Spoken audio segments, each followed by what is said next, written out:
One aspect of productivity that is extremely important, but that most people sort of neglect or don't really understand, is having clear and strong standards. And what that actually means is having like minimum levels or minimum standards that you will not go below. For example, it could be with certain habits, and you just have the standard that you will not miss them. With me, I have that standard with habits like cold showers and reading. I haven't missed a single day of either of those for multiple years and don't really plan to until I actually understand that those aren't my top priority at whatever point that becomes. But for now, I have the very, very clear standard that I will do literally anything to make sure that I don't miss a single day of cold showers or reading. And that's just a standard that I have. I've built that over 2 years. It does take a lot of time to build standards, but once you get to the point where you have them, it's extremely useful, especially for consistency and productivity, right? Obviously, you can build a standard for any habit or any behavior or any action, or even anything else really, like any sort of thought pattern or any mindset or belief, right?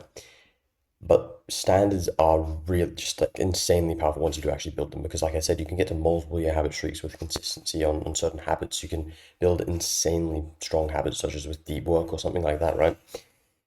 It's just extremely, extremely useful. And lots of people, interestingly, don't really look at standards or like minimum levels, and instead they look at maximum levels or like goals and dreams and aspirations. And obviously, it's really, really good to have those as well, but just nowhere near as good as standards because you want to know where you're working towards, right? What you're trying to achieve. But you're not that motivated to get there. Like if you're honest with yourself right now, you've got a goal. It's a pretty big goal, right? But it's sort of in the future. It's not you right now. It's kind of just away from yourself. It's, a year down the line or whatever. And so you know you want to work towards it. You're sort of doing stuff to get there, but you're not acting with that much urgency. You don't really have that really strong desire to actually get to that point. And this is really because of pain and pleasure. Those are the two things that motivate human behavior, basically. We're motivated either towards pleasure or away from pain. A goal is basically like towards pleasure, towards something good, right? You're gaining something by achieving a goal, but you don't really lose anything by not getting there. But with standards, it's the opposite, right? Your standard is sort of the minimum you will accept that you're allowed, like you will accept yourself to be at. And that means that when you're below your standards, you feel pain. And that pain actually allows you to basically act in a way that gets you back up to your standards far faster than you actually get to a goal that's above your standards. And that's why having standards, having extremely strong minimum standards is extremely, extremely useful. And also building those up over time, of course. And that's really the basis or the core ideas of what standards are and why they're so important. And generally, how you actually build them is pretty similar to habits. You just want to basically progressively overload the habits that you're doing. You want to build them up over time after you clearly define them. So in a way, you can think of it like a goal, except that goal is basically the minimum you will accept yourself to be at instead of like a maximum, because we don't basically rise to the level of our goals, but we fall to the level of our standards, which I believe is a quote from Sam Ovens, which is extremely, extremely good. Obviously, Sam Ovens as well, very smart individual. Um, so if you do actually want to build strong standards, you want to first clearly define what they actually are, what they mean for you. And so that could even be a certain habit, just saying that you're going to build the standard of doing it every single day, no matter what, at a certain level. You need to make it very, very clearly defined, kind of like a SMART goal, but for standards, right? So you know exactly what it is. It's not like maybe I did it, maybe I didn't. You know exactly when you did it, when you didn't do it. You probably want to write it out somewhere or have a track of it, right? So like a habit tracker, or you've just written out the standard, like I will stick to whatever the standard is. So you just clearly define it and commit to it a bit more. You can even write like a commitment contract with yourself if you want, where you write the standard and then what happens if you don't stick to it, and then like sign it and have a date, right? You can do that if you want to stick to it even more. I personally find that somewhat useful, not the most useful strategy for me personally, but I've heard of other people, talked to other people who find that extremely, extremely useful. So you might want to try that out.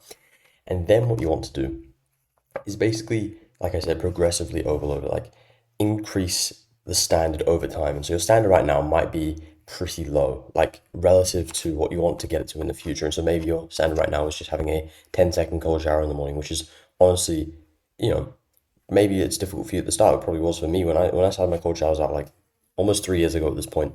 They were really difficult. Now they're not at all because I've built the standard.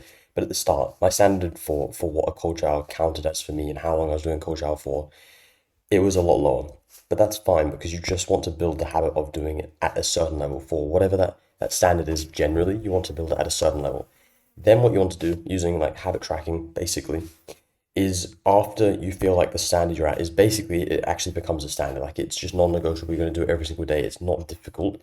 Then you want to increase the difficulty of it to basically challenge yourself a bit more and keep progressing, right? That's why it's kind of progressive overload, like in the gym, except for habits or for standards instead. And there's a really important point about why we're focusing on habits here as well, is because standards like themselves are a little bit like intangible in a way. It's not like a behavior, it's just like I will or won't do these things or whatever. But we want to make it more actionable, and that's why we're linking it to habits so that you can actually make sure that you're doing something to actually help you work on your standard instead of just sort of saying that you're going to do it, like visualizing yourself sticking to the standard, because that helps a little bit, but it kind of doesn't do the main work of actually getting you to the point where that is a standard. And so that's why we're really focusing on habits, because they basically build your standards.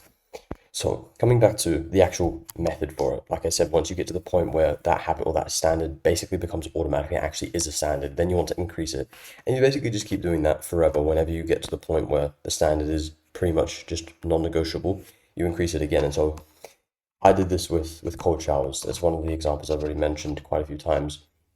Basically at the start, I was having like a 30-second cold shower, but it was just like at the end of a warm shower and it was sort of halfway cold. And then after like a couple weeks, I was like, okay, this is easy now. So then I increased it to basically having like a 1 minute sort of halfway cold shower at the end of a normal shower. Then after like maybe a couple more weeks, I can't remember exactly, but let's just say every 2 weeks, I increased it. I then basically increased the cold shower to be all the way cold, but still at the end of a warm shower. Then I increased it to be all the way cold at the start. Oh, sorry, like halfway cold at the start. And then after like 2 more weeks, so this is sort of over, a couple months, finally I eventually got to the point where I was doing a full cold shower at the start, right? And it seems kind of boring that you sort of want to go straight into doing like the standard you have as sort of your goal standard, or like the habit you want to get to. And if you do that, you'll get it for like a week or 2 weeks. But the problem with that is that you'll be using pretty much all willpower. You'll basically just be using discipline, like forcing yourself to do it because it won't be a standard yet. And that means you'll feel like everything's going great, even though it is a bit difficult for like 1 or 2 weeks. But then the initial motivation will wear off. You sort of used your willpower on that thing and you kind of can't focus on other stuff. And it doesn't really build the standard that easily. You probably just get inconsistent because it's just too difficult for you at that point in time. And so the better strategy, as I've gone through, is to start at a very easy level for you, or like just outside your comfort zone, and then increase it over time. And you really want to let go of your ego in terms of this. You want to make it very, very easy. Maybe with another example, maybe you literally just read for 1 minute a day at the start, which sounds insanely easy. But trust me, like on the days when everything's going wrong, you've forgotten, and then it's like, oh, it's 11 p.m. and you haven't done your reading yet, and then you have to do something else first, and you need to get ready for bed, and it like all the stuff piles up, and you really want to make sure that your habits or your standards at the start are something you can do even when everything else is going wrong, basically. And so then what you do over time, obviously build up the standards, and you eventually get to the point where you actually have that standard that you want, that then allows you to become the person you need to be to actually achieve your goals, which are sort of the outcome of actually increasing your standards. You also want to make sure that you're actually tracking this over time. So using a habit tracker, right? So every day you could just have a very simple one, like on a piece of paper where you've just got the habit or the multiple habits or standards you're working on, and then basically just track them with a ticker across each day when you did them. Make sure they're clearly defined, as I already mentioned, so you know exactly when you did them or didn't. There's no negotiation with yourself. And obviously track that over time. And even you could put in like basically checkpoint bits where it's like every 2 weeks, you've already put in like a line to basically change the habit. And so I actually have this in the latest version of my like habit tracker that I've set up for myself, where I've got like a gap there to basically remind myself that I should basically just reflect on how the past 2 weeks have gone with my habits and if I need to change anything. And so if you actually do want that habit tracker, basically like how to set it up in a video explaining it a bit more, and some other stuff with productivity like routines, planning, tracking, like everything, there's actually a link in the description for my free community, which has a free course going over all of that stuff. Completely fine if you don't want to do that, but I think you get a lot of value out of it, especially if you found this video interesting, you've watched this far. And that's basically all I wanted to say about this. I think that it's really, really useful to actually work on standards and habits and make sure you're not just looking at massive goals in the future, because you really want to focus on the actionable side of it. And that is basically everything. Have an amazing rest of your day.